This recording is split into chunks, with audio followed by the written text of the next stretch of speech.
Hello, good morning, जोहार। मैं संजय और आप देख रहे हैं न्यूज़ झारखंड। चलिए जानते हैं आज के मुख्य 25 बड़ी खबरों को। मुख्यमंत्री हेमंत सोरेन ने अधिवक्ताओं के साथ किया संवाद, कहा गरीब वकीलों के बच्चों को शिक्षा दिलाएगी सरकार।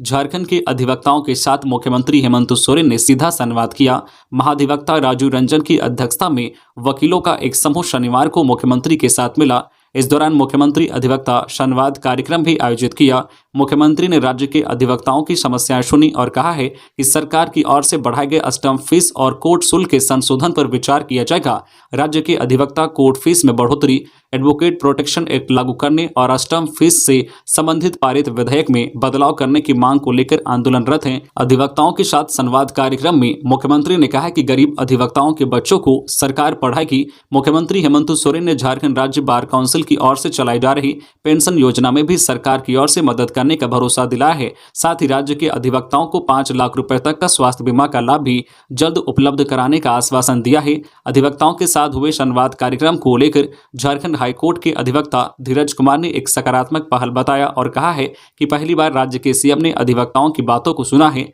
उधर स्टेट बार काउंसिल की तरफ से कुछ चुने हुए वकीलों के साथ संवाद स्थापित करने की बात को लेकर नाराजगी जताई। काउंसिल के पदाधिकारियों ने कहा है कि सरकारी वकीलों के साथ यह संवाद स्थापित किया गया है, जबकि 90% से अधिक अधिवक्ता अभी भी आंदोलनरत हैं। उनसे मिलने का समय मुख्यमंत्री की तरफ से नहीं दिया गया।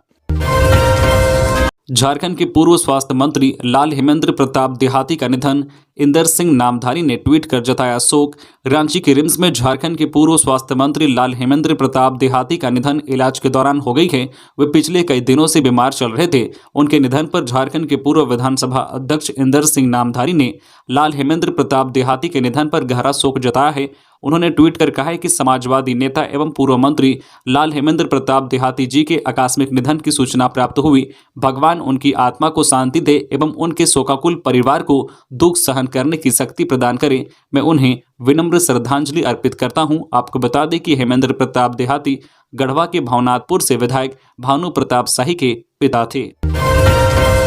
राष्ट्रीय खादी एवं सरस महोत्सव समापन समारोह में राज्यपाल रमेश बैस होंगे शामिल। राष्ट्रीय खादी एवं सरस महोत्सव 2022-23 रांची के मोरहाबादी मैदान में आयोजित किया गया है। महोत्सव का समापन समारोह आज 8 जनवरी 2023 को होना है। इसके समापन समारोह में मुख्य अतिथि के रूप में राज्य के राज्यपाल रमेश बैस होंगे। इस बात की जानकारी झारखंड राज्य खादी एवं ग्रामोद्योग बोर्ड के सीईओ ने शनिवार को दी। उन्होंने बताया कि समापन का समय शाम के 4:30 बजे रखा गया है। इस दौरान उन्होंने जानकारी देते हुए बताया कि इस महोत्सव में 5 जनवरी 2023 तक सरकारी स्टॉल, ओपन एरिया और फूड कोर्ट छोड़कर लगभग 2,87,83,371 रुपए बिक्री का आंकड़ा हुआ है। आपको बता दें कि समापन समारोह की पूर्व संध्या में भीड़ को देखते हुए खादी बोर्ड पूरी तरह से तैयारियों में जुट गई है। वहीं खादी बोर्ड के सीईओ ने सुरक्षा व्यवस्था को लेकर पुख्ता इंतजाम करने का निर्देश दिया है, ताकि आने वाले लोगों को किसी भी तरह की परेशानियों का सामना न करना पड़े। 16 जनवरी को सीएम आवास घेरेंगे पारा चिकित्सा कर्मी। झारखंड अनुबंधित पारा चिकित्सा कर्मी संघ ने सभी जिले के डीसी को मुख्यमंत्री के नाम ज्ञापन सौंपा है। ज्ञापन में बताया है कि झारखंड अनुबंधित पारा चिकित्सा कर्मी संघ एवं एएनएम जेएनएम संघ के संयुक्त बैनर तले स्वास्थ्य विभाग के अनुबंध कर्मी, pharmacist, x ray technician, ANM JNM lab technician 16 जनवरी को मुख्यमंत्री आवास का घेराव करेंगे। संघ पारा मेडिकल नियमावली 2018 में आंशिक संशोधन करते हुए स्वास्थ्य विभाग के सभी पारा मेडिकल कर्मियों को वर्ष 2014 की तरह विभागीय समायोजन की प्रक्रिया अविलंब आरंभ करने की मांग करता है। मांग पूरी नहीं होने पर 16 जनवरी को मुख्यमंत्री आवास का घेराव करेंगे। 17 जनवरी से अनिश्चितकालीन हड़ताल एवं रांची में राजभवन के पास धरना प्रदर्शन करेंगे। इसके बाद भी मांग पूरी नहीं हुई तो 24 जनवरी से आमरण अनशन करने का निर्णय भी लिया गया है। खबरों में आगे बढ़ने से पहले आपसे रिक्वेस्ट है कि अगर आप चैनल को सब्सक्राइब नहीं किए हैं तो प्लीज चैनल को सब्सक्राइब करके बेल आइकन प्रेस कर दे, जिससे आपको झारखंड की हर छोटी बड़ी खबर का अपडेट आप तक पहुंचता रहे। चलिए बढ़ते हैं खबरों की ओर। विधायक कासकांड में 3 विधायकों को ईडी का समन। कांग्रेस के निलंबित विधायक इरफान अंसारी, राजेश कच्छप और नमन विकसल कोंगाड़ी को ईडी ने भेजा नोटिस। इस दिन हाजिर होने को कहा। चर्चित विधायक कासकांड मामले में कांग्रेस के विधायक अनूप सिंह के बाद डॉक्टर इरफान अंसारी, राजेश कच्छप और नमन विकसल कोंगाड़ी को ईडी ने समन भेजा है। कांग्रेस के तीनों निलंबित विधायकों को ईडी ने रांची जोनल ऑफिस बुलाया है। ईडी की ओर से भेजे गए नोटिस के अनुसार विधायक इरफान अंसारी, राजेश कच्छप और नमन विकसल कोंगाड़ी को क्रमशः 13 जनवरी, 16 जनवरी और 17 जनवरी को हाजिर होने को कहा है। बताते चले कि इन आरोपित विधायकों से पहले ईडी ने कांग्रेस पार्टी के बेरमो के विधायक अनूप सिंह को बुलाया था। 24 दिसंबर को अनूप सिंह ईडी के समक्ष हाजिर हुए थे। उनसे ईडी विधायकों की खरीद बिक्री से जुड़े कई सवाल पूछे थे। बता दें कि 30 जुलाई 2022 को हावड़ा में तीनों विधायकों को नगद पैसे के साथ गिरफ्तार किया था। तब उनके पास से पुलिस ने 48 लाख रुपए बरामद किए थे। रामगढ़ में राष्ट्रीय कोयला मजदूर यूनियन के नेता रमेश विश्वकर्मा की हत्या, जांच में जुटी पुलिस। झारखंड के रामगढ़ जिले के रजरप्पा में राष्ट्रीय कोयला मजदूर यूनियन रजरप्पा के क्षेत्रीय सचिव रमेश विश्वकर्मा की उनके कार्यालय में शनिवार रात लगभग 8:30 बजे हत्या कर दी गई। इनकी हत्या की खबर सुनते ही पूरे क्षेत्र में सनसनी फैल गई। खबर मिलते ही पुलिस मौके पर पहुंची और जांच में जुट गई है। पुलिस ने घटनास्थल से एक देसी कट्टा और एक गोली बरामद की है। बताया जा रहा है कि राष्ट्रीय कोयला मजदूर यूनियन रजरप्पा के क्षेत्रीय सचिव रमेश विश्वकर्मा केवल विजय, नंदकिशोर सिंह, धनेश्वर राम, चरित्र राम के साथ अपने कार्यालय में बैठकर कुछ कार्य कर रहे थे। इसी बीच दो अपराधी घुसे और किसी कागजात में हस्ताक्षर करवाने की बात कहकर पूछने लगे कि रमेश विश्वकर्मा कौन है। इस पर रमेश विश्वकर्मा ने कहा कि मैं हूं। इसके बाद इनके साथ बैठे 4 लोगों के साथ अपराधियों ने मारपीट कर इन्हें दूसरे कमरे में बंद कर दिया। इसके बाद रमेश विश्वकर्मा की गर्दन पर चाकू से कई बार वार किए। इससे घटनास्थल पर ही उनकी मौत हो गई। घटना की सूचना मिलते ही रजरप्पा पुलिस मौके पर पहुंची और मामले की जांच पड़ताल में जुट गई है।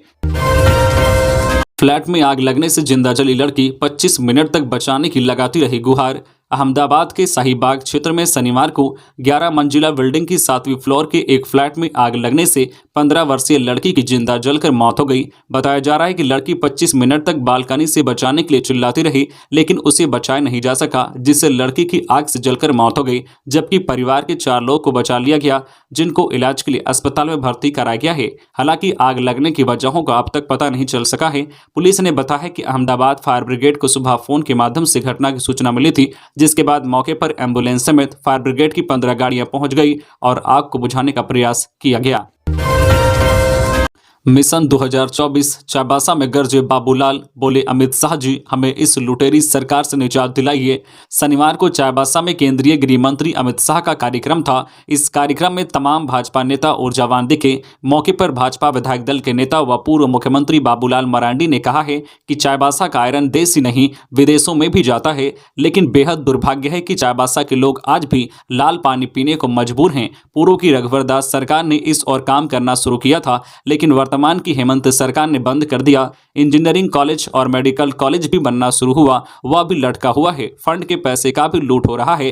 पैसों का बंदर बांट कर दिया गया है। विकास यहां से कोसों दूर है। वर्तमान सरकार जनता की चिंता नहीं करती है, वह अपने परिवार की चिंता करती है। आदिवासियों के नाम से वोट लेकर अपनी सरकार बना ली, लेकिन आज सरकार कौन चला रहा है यह आप सब जानते हैं। लुटेरा, दलाल और बिचौलियों के हाथों यह सरकार चल रही है। हमें हेमंत सरकार को पहचानने की जरूरत है।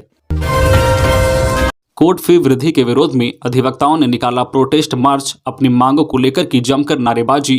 कोर्ट फी वृद्धि के विरोध में अधिवक्ताओं का कार्य बहिष्कार दूसरे दिन भी जारी रहा। झारखंड राज्य बार काउंसिल के आह्वान पर राज्य भर के अधिवक्ता न्यायिक कार्य से शनिवार को भी दूर रहे। रांची सिविल कोर्ट के अधिवक्ताओं ने इसके विरोध में प्रोटेस्ट मार्च निकालकर अल्बर्ट चौक पर जमकर नारेबाजी की। इस दौरान नाराज अधिवक्ता सड़क पर उतरकर सरकार के खिलाफ जमकर प्रदर्शन करते नजर आए। मौके पर झारखंड स्टेट बार काउंसिल के प्रवक्ता संजय विद्रोही ने झारखंड सरकार पर अधिवक्ताओं के हितों की अनदेखी करने का आरोप लगाते हुए कहा है कि मुख्यमंत्री का अधिवक्ताओं के साथ संवाद की हकीकत यह है कि वे सरकारी वकील के साथ संवाद कर रहे हैं, जो अधिवक्ताओं की परेशानी नहीं बता पाएंगे। उन्होंने कहा है कि इस आंदोलन के जरिए सरकार को जगाने की कोशिश की जा रही है। उन्होंने कहा है कि न्यायिक कार्यों से अलग रहने के बाद 8 जनवरी को बार काउंसिल की बैठक होगी, जिसमें आगे का निर्णय लिया जाएगा। उन्होंने कहा है कि झारखंड में बेहताशा कोर्ट फी में बढ़ोतरी से आम लोग परेशान हैं, जिसका खामियाजा यहाँ के अधिवक्ताओं को उठाना पड़ रहा है।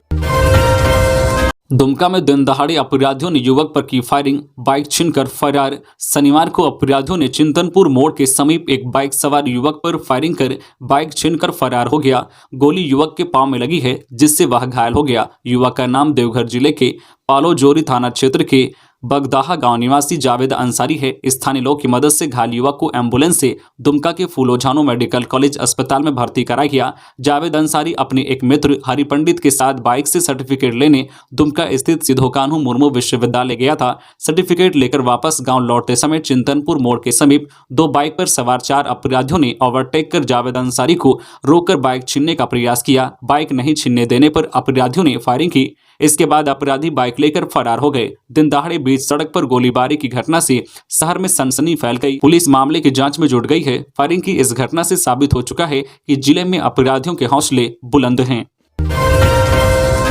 चाईबासा में अमित शाह, एसटी बेटियों से जबरन शादी कर रहे घुसपैठिए, वोट बैंक की राजनीति कर रही हेमंत सरकार। मैं झारखंड की सरकार को चेतावनी देने आया हूं। अवैध घुसपैठिए झारखंड की जनजातीय बच्चियों से जबरन शादी कर रहे हैं, इसके बाद उनकी जमीन ऐंठ रहे हैं। मैं आज चेतावनी देने आया हूं कि घुसपैठियों की इस हिमाकत को रोकिए, वरना झारखंड की जनता आपको माफ नहीं करेगी। ये बातें केंद्रीय गृह मंत्री अमित शाह ने शनिवार को चाईबासा के टाटा कॉलेज ग्राउंड में आयोजित भाजपा की विजय संकल्प महारैली में कही। झारखंड में कड़ाके की ठंड, बुजुर्गों बच्चों का रखे विशेष ख्याल। डॉक्टर खेतान, झारखंड के सभी जिलों में पारा लगातार लुढ़क रहा है। सुबह शाम कनकनी का एहसास हो रहा है। वहीं सर्द हवाओं के कारण धूप में गर्माहट बहुत कम है। सर्दियों में कफ, कोल्ड, फीवर, डायरिया और निमोनिया जैसे इन्फेक्शन का खतरा बढ़ जाता है। इस दौरान जो ठंड से बचे और परेशानी बढ़ने पर डॉक्टर से जरूर दिखाएं। सर्द हवाएं और हॉट शावर आपकी त्वचा पर बुरा प्रभाव डाल सकते हैं। यही वजह है कि सर्दियों के दौरान ड्राई स्किन, खुजली, स्किन और हाथ का फटना आम हो जाता है। साथ ही ब्लड प्रेशर और अर्थराइटिस जैसी बड़ी बीमारियां भी हो सकती है। ऐसे में हेल्थ एक्सपर्ट लोगों को बढ़ती ठंड को लेकर बचाव का सलाह दे रहे हैं। सदर अस्पताल के उपाधीक्षक डॉक्टर खेतान ने कहा है कि ठंड के मौसम में ब्रेन स्ट्रोक की संभावनाएं बढ़ जाती है। खासकर बच्चों का विशेष ख्याल रखें, क्योंकि इस मौसम में उन्हें निमोनिया का खतरा रहता है। मॉर्निंग वॉक करने वाले लोग धूप निकलने के बाद ही घर से बाहर निकले। इससे ब्लड प्रेशर, हार्ट और ब्रेन में समस्या नहीं होती है। इसके अलावा बढ़ते ठंड को देखते हुए बुजुर्गों का भी विशेष ख्याल रखने की सलाह डॉक्टर खेतान ने दिया है। बुजुर्गों के जोड़ों में दर्द, लकवा का खतरा ज्यादा होता है। ऐसे में गर्म कपड़ा पहनने के साथ साथ सुबह शाम के समय शरीर में गर्माहट के लिए अलाव का सहारा जरूर लें।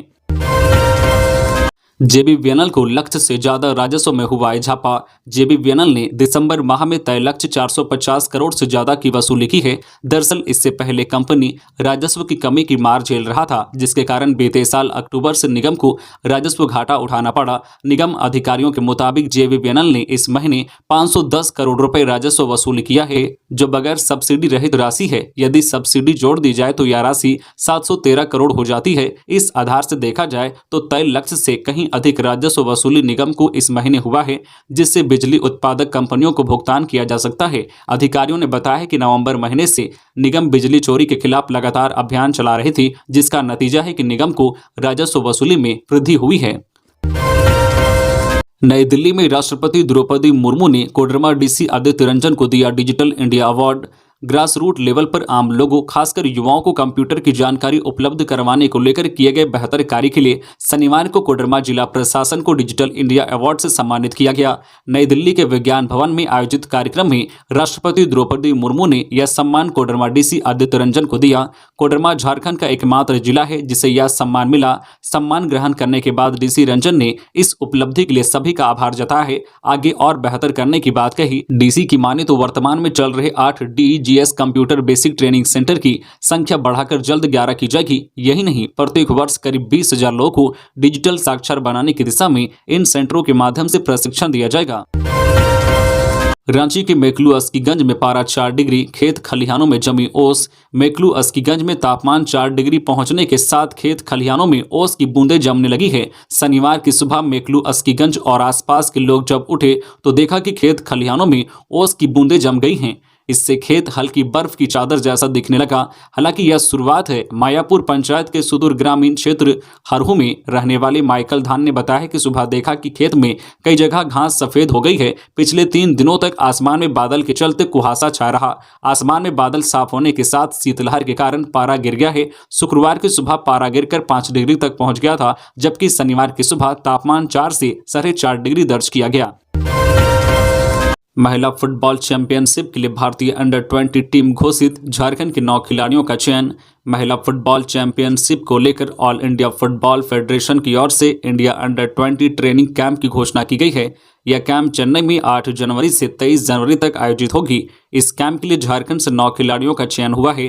भारत के विभिन्न राज्यों से कुल 35 खिलाड़ियों का चयन कैंप के लिए किया गया है। बता दें कि बांग्लादेश में 2 से 10 फरवरी तक FIFA अंडर-20 महिला फुटबॉल चैंपियनशिप और 4 से 12 मार्च तक FC under twenty women's championship qualifier round की प्रतियोगिता आयोजित होने जा रही है। इसी की तैयारी को लेकर कैंप का आयोजन किया गया है। इसमें अष्टम उरांव, पूर्णिमा कुमारी, नीतू लिंडा, अनिता कुमारी, अमीचा दाखला, सुनीता मुंडा, सुधा अंकिता तिर्की, अंजलि और सुमति कुमारी शामिल हैं। जेई अभ्यर्थियों ने राजभवन के सामने किया प्रदर्शन। जूनियर इंजीनियर के सैकड़ों अभ्यर्थियों ने शनिवार को राजभवन गेट के सामने प्रदर्शन किया।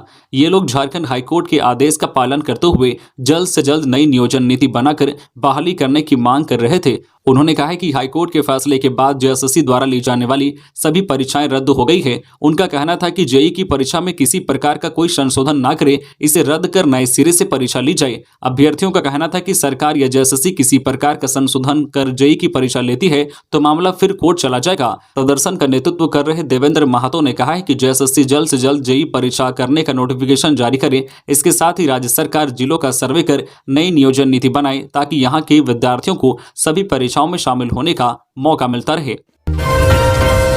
सफलता, श्यामगंज रोड फायरिंग मामले के 6 आरोपी गिरफ्तार, भेजा गया जेल। देवघर पुलिस ने श्यामगंज रोड फायरिंग मामले का पर्दाफाश कर दिया है। मामले में संलिप्त 6 अपराधियों को पुलिस ने गिरफ्तार कर लिया है, जिनके पास से 2 जिंदा कारतूस, पिस्टल, 1 जिंदा कारतूस और 1 बाइक भी बरामद किया गया है। बताया जा रहा है कि ये सभी शहर के नामी बदमाश आशीष मिश्रा गिरोह से जुड़े हैं। पुलिस के मुताबिक पकड़े गए 6 में से 3 अपराधी के खिलाफ पहले से भी संगीन धाराओं में आपराधिक मामले दर्ज हैं। जंगली हाथियों का तांडव, हाथियों ने 3 घरों को किया बुरी तरह क्षतिग्रस्त, ग्रामीणों में दहशत का माहौल। खबर है गुमला की, जहां घाघरा थाना क्षेत्र के चतमदाग गांव में अहल सुबह हाथियों के झुंड ने 3 घरों को तोड़कर तहस नहस कर दिया। घरों में रखे 1520 क्विंटल अनाज को भी चट कर गया। भुक्तभोगियों ने प्रशासन से मुआवजे की मांग की है।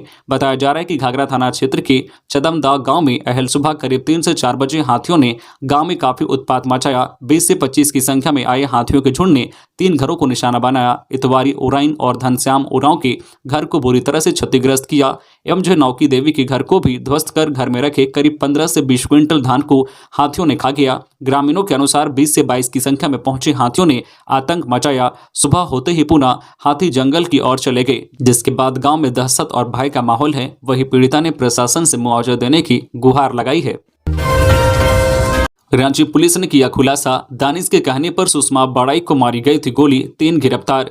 रांची पुलिस ने बहुचर्चित सुषमा बड़ाई गोलीकांड का खुलासा कर लिया है। पुलिस के मुताबिक दानिश रिजवान के कहने पर सुषमा बड़ाई को गोली मारी गई थी। SSP किशोर कौशल के निर्देश पर गठित SIT की टीम ने इस गोलीकांड के मुख्य आरोपी दानिश रिजवान, फरहान और मुदस्सिर को गिरफ्तार किया है। दानिश रिजवान हम पार्टी का राष्ट्रीय प्रवक्ता है। उसके खिलाफ बिहार के आरा और पटना में 9 मामले दर्ज हैं। वहीं फरहान के खिलाफ यूपी में 3 मामले दर्ज हैं। इन्हें गिरफ्तार करने वाली पुलिस टीम में हटिया DSP राजा मित्रा, दारोगा संजय कुमार यादव, रोहित कुमार व अन्य पुलिसकर्मी शामिल थे। तो ये थी आज की झारखंड की टॉप बड़ी खबरें। इसी तरह झारखंड की हर छोटी बड़ी खबर देखने के लिए आप हमारे चैनल न्यूज झारखंड चैनल को सब्सक्राइब करके बेल आइकन प्रेस कर दीजिए, जिससे आपको झारखंड की हर छोटी बड़ी खबर का अपडेट आप तक पहुंचता रहे।